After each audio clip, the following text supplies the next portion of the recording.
আমি অসুস্থ, আমার যত খরচ, আমার সংসারের যত খরচ, আর বলছে যে তুমি কোনো কাজ করবে না। 16 বছর বয়স থেকেই আমার আরশ সংসারের হাল ধরেছে। মা ও বোনের সমস্ত দায়িত্ব কিশোর বয়সে নিজের কাঁধে তুলে নিয়েছিল সে। ছোট্ট সে আরশ আজ আর ছোট্ট নেই। তার 19 বছরের পথ চলা শেষ, পা দিয়েছে বিষের দোরগোড়ায়। কিন্তু আজ আমার বুক ভেঙে যায় এই ভেবে যে এই মুহূর্তে আমার ছেলের ফুসফুসে ইনফেকশন ধরা পড়েছে।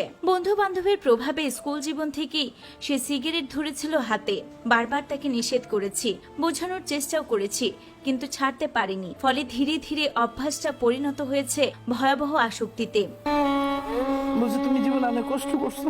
চিকিৎসকের ভাষ্য, গত 19 বছরে তার ফুসফুসের যে ক্ষতি হওয়ার কথা ছিল তার 3 গুণ ক্ষতি হয়ে গিয়েছে মাত্র গত 6 মাসে। এই খবর শুনে আমি ভেঙে পড়েছি। আমি একজন মা, আমার বুকের ধন, আমার একমাত্র ভরসা আরশ খান। আজ আমি আপনাদের সবার কাছে, তার ভক্ত অনুরাগীদের কাছে শুধু একটি অনুরোধই করছি, আমার সন্তানের জন্য দোয়া করবেন যেন সে আবারও আগের মতো সুস্থ হয়ে যায়। যে ছেলে মা বোনের এই বয়সে দায়িত্ব নেয়। কথাগুলো বলতে গিয়ে কান্নায় ভেঙে পড়লেন আরশ খানের মা নীলা চৌধুরী। জানা গিয়েছে নীলা চৌধুরী একজন সিঙ্গেল মাদার হিসেবে এক ছেলে ও এক মেয়েকে অকল্পনীয় কষ্ট আর সংগ্রামের মধ্য দিয়ে বড় করে তুলেছেন। জীবনের প্রতিটি ধাপে সন্তানের মুখে হাসি ফোটাতে তিনি লড়াই করেছেন একা হাতে। আরশও সেই ত্যাগ তিতিক্ষা অনুভব করে মাকে প্রাণের চেয়েও বেশি ভালোবাসে।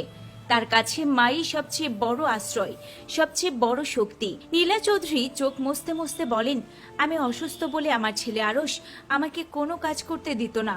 সবসময় বলতো, তুমি এখন বসে থাকবা, আমি কামাই করব। আর তোমার যে শখ আহ্লাদগুলো বাকি আছে সেগুলো বসে বসে পূরণ করবা।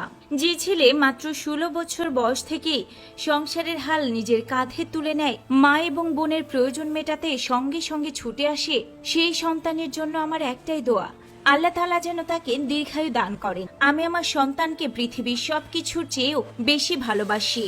এর আগে নিজের ফুসফুসের ইনফেকশনের কথা জানিয়ে নিজের ভেরিফাইড ফেসবুক পেজে দীর্ঘ এক পোস্ট দেন আরশ খান। সেখানে তিনি লিখেন, স্কুল জীবনে শুধু বন্ধুদের সামনে সিগারেট খাওয়া শুরু করেছিলাম। এখন 19 বছর শেষ আর আমার ফুসফুসও প্রায় শেষের দিকে। যে বিষয়টা একসময় ফ্লেক্স ছিল সেটা অভ্যাসে পরিণত হয়েছে। সিগারেট ছাড়তে চেয়ে ধরলাম ভ্যাপ, কিন্তু গত 19 বছরে আমার ফুসফুসের যা 12টা বাজবার কথা ছিল তার 3 গুণ বাজলো মাত্র গত 6 মাসে। বিশ্বাস করো, সুস্থ থাকার চেয়ে বড় ফ্লেক্স পৃথিবীতে আর কিছু নাই। তোমরা যারা সম্প্রতি ধূমপানের পথে হাঁটার কথা ভাবছো, অনুরোধ করছি এই আসক্তি থেকে দূরে থাকো।